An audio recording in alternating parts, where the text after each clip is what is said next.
A cargo aircraft skidded off a Hong Kong runway and collided with a security patrol car before both fell into the sea early Monday, killing the 2 people in the car, authorities said. According to Associated Press, the plane's 4 crew members were unhurt. The Boeing 747, flown by Turkey-based ACT Airlines, was landing at Hong Kong International Airport around 3:50 a.m. on arrival from Dubai, United Arab Emirates. The aircraft was being operated under lease by Emirates, a long-haul carrier based in Dubai. The captains did not seek help before landing and had taxied about halfway down the runway before skidding off it to the left, Stephen Yu, the airport authority's executive director in airport operations, said during a press conference. The patrol car absolutely did not rush onto the runway.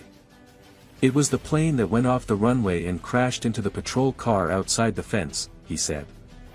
When rescue crews arrived, the plane was broken into 2 parts, floating in the sea, and the 4 crew members were waiting to be rescued at its open door, said a fire services official. The 4 crew members had no apparent injuries. Rescuers dove into the sea and found the 2 security workers trapped in the car after a 40-minute search. Local television images at mid-morning showed the aircraft partially submerged just off the edge of the airport's seawall. The aircraft's front half and cockpit were visible above water, but the tail end appearing to have broken off. 2 boats, possibly with search and rescue personnel, were near the aircraft. The crash occurred on the north runway of Hong Kong's airport, one of Asia's busiest. That runway remained closed, while the 2 other runways at the airport continue to operate. Stephen Yu said flights at the airport would be unaffected.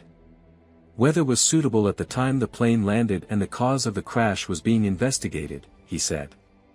The Air Accident Investigation Authority classified the case as an accident, with the investigation to look into multiple factors, including the flight system, operation, and maintenance. The cockpit voice recorder and the flight data recorder were being sought. Emirates said the Boeing 747 freighter flying as EK-9788 was wet leased and operated by ACT Airlines. In wet leases, the company supplying the plane also provides the crew, maintenance and insurance. Emirates said there was no cargo on board. The aircraft was 32 years old, according to Flight Radar 24. Hong Kong International Airport was built on reclaimed land by merging 2 smaller islands north of Hong Kong's Lantau Island in the South China Sea, at the mouth of the Pearl River. The edge of the north runway lies only a few hundred meters from the water, while the other 2 runways are even closer.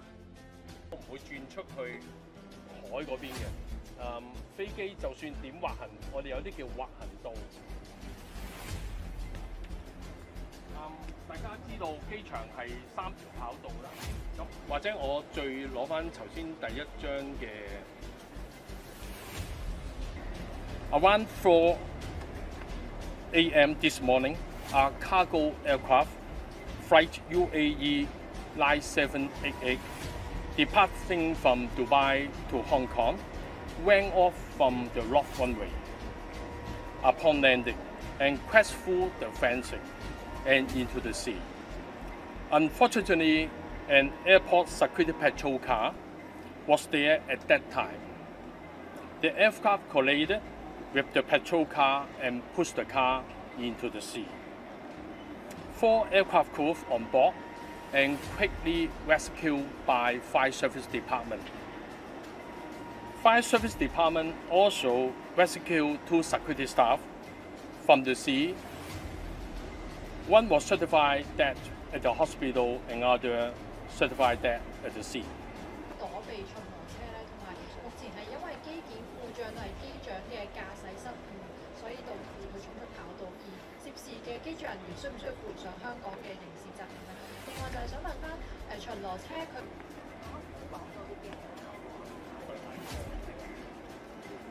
場嘅事故咧，咁機管局咧會聯同幾個部門咧一齊咧會做一個簡報嘅。咁我哋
In Yakutia, from October the 21st, some bus routes between settlements of the Republic will stop working.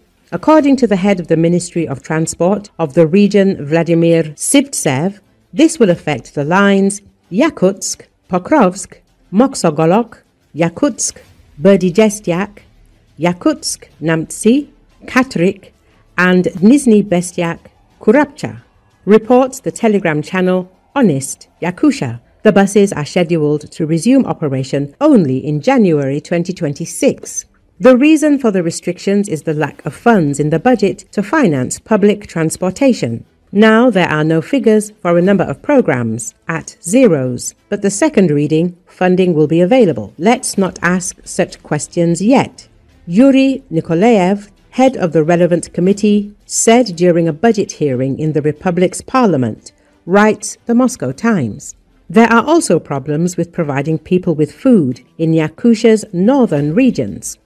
Products on the socially important list, like flour, bread, sugar, due to difficult conditions this year, have been delivered very little. Entrepreneurs do not carry such products. We will still be able to reach the new year.